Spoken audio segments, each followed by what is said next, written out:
It was in early November of 1997 that a series of very strange sessions led a child psychologist in Maine to contact the authorities. It began when a patient of his began to tell him about one of their friends. This friend being imaginary as far as both the psychiatrist and the boy's parents were concerned. He called his friend Mr. Smile and would talk about him at great length during some sessions. The boy called him Mr. Smile both because he would always be smiling and because when he was around the boy, he said everything felt happy. He said that there was a feeling of everything being okay. The boy in question was being treated for serious issues to do with anger and depression, but when Mr. Smile was around, he said all that anger and sadness seemed to just disappear. He said that Mr. Smile wouldn't speak but rather just stand there at the foot of his bed. He smelled like candy floss, and just being there made the boy feel calm and safe.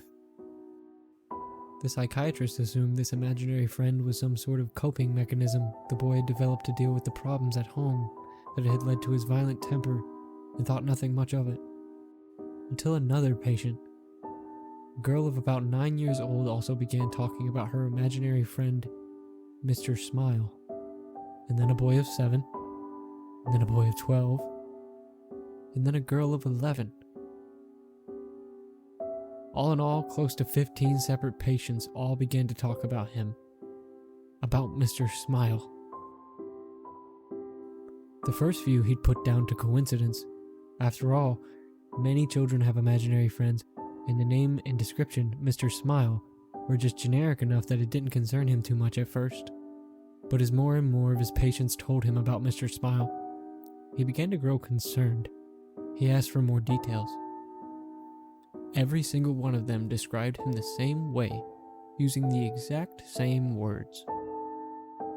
Now there was no way all these children could be in contact with each other. 5 of them, for instance, were currently being homeschooled, and according to their parents, when he spoke to them, never really even left the house, except when it was to accompany them on shopping trips and the like. There was no way that every single one of these kids could have rehearsed or prepared their statements together, which led him to a deeply disturbing conclusion. He spoke privately with each of the children's parents one at a time. He avoided disclosing too much information but told them that something troubling had cropped up in multiple sessions with various patients, and that he believed that there was a chance their child was at risk. He asked for their permission to discuss matters with the authorities, and the parents gave their consent, provided they were kept in the loop as to what was going on. And so, over the course of the next week, the police came and talked to the children about their friend. They asked for details about his appearance, which they couldn't seem to describe apart from the smile, and that he was not like them. How he got into their house, and anything said or did while he was there. Because by this point, the psychiatrist, the parents, and the police were all convinced that Mr. Smile was quite real and quite dangerous. The authorities had checked to make sure there were no known predators living in the area, which they had confirmed was not the case. But it was quite clear that whoever this Mr. Smile was, he was a real person who had been sneaking into the homes of these children at night. None of the children claimed to know how he got in. They said they would just wake up and he'd be there at the foot of their bed. Sometimes they said he would be singing something, but not in English. It sounded like a lullaby, they said. It made them feel safe. Finally, the children were asked to draw Mr. Smile, as they couldn't put into words how he looked.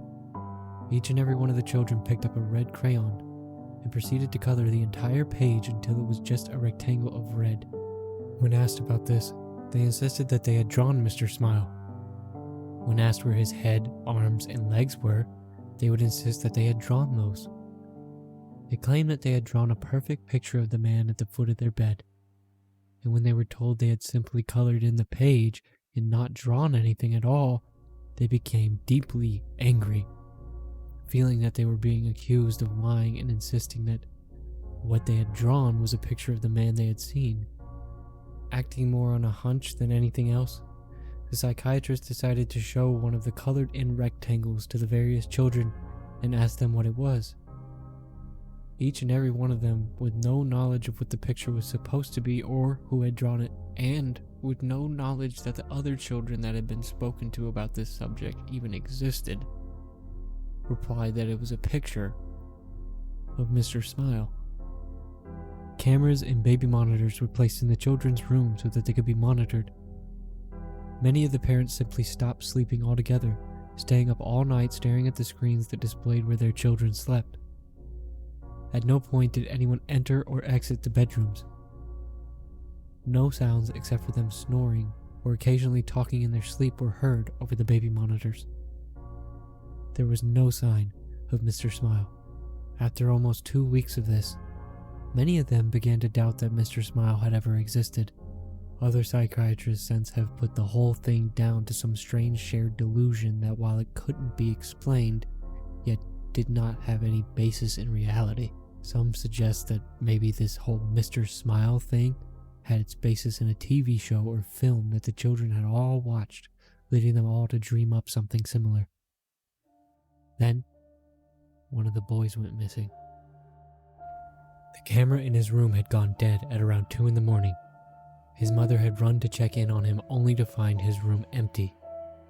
It had literally taken her less than a minute to run to his room. There was no possible way for him to leave or be taken and be out of her sight in the time it took her to leave her bedroom and run towards his. But he was gone. She said there was a smell like cotton candy in the room. The search for the boy turned up nothing. No one had seen anything strange or unusual around the home before or during the disappearance, and no trace of him was ever found. It was less than a week later that one of the girls who had spoken of Mr. Smile vanished as well. Then another one of the boys. One by one, each of them began to disappear, until only 4 remained. The 4 children began to talk about how Mr. Smile and his friends were going to take them away soon. When asked about these friends, they talked about how Mr. Smile lived with the other smiling men in the happy place, and that he would take them there soon. They said that there were lots of people there already, and that in the happy place, everything was beautiful. They said they knew about it because Mr. Smile talked to them in their heads, because he couldn't talk like the other people did, and that he would show them pictures in their heads of the place they were going. Things began to get increasingly disturbing. After a few weeks, the children began complaining of headaches and nausea.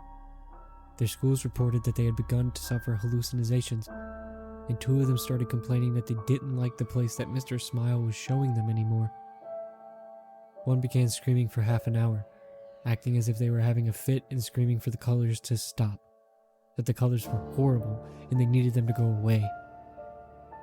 One of the children claimed that Mr. Smile was talking to them in their head all the time now and was telling them things, terrible things, but that they couldn't talk about it, that they mustn't, because then their parents would know about the terrible things too.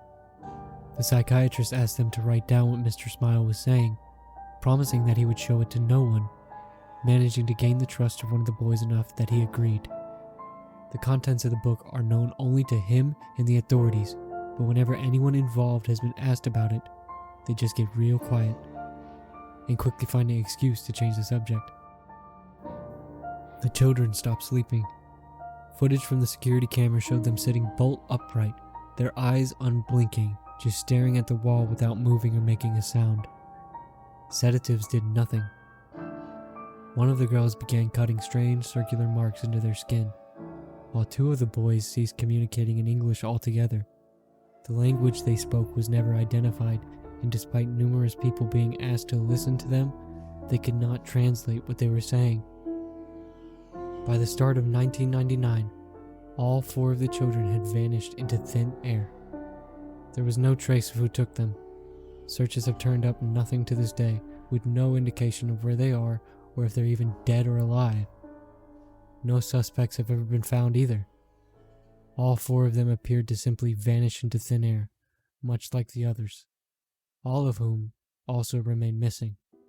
Their disappearances unexplained.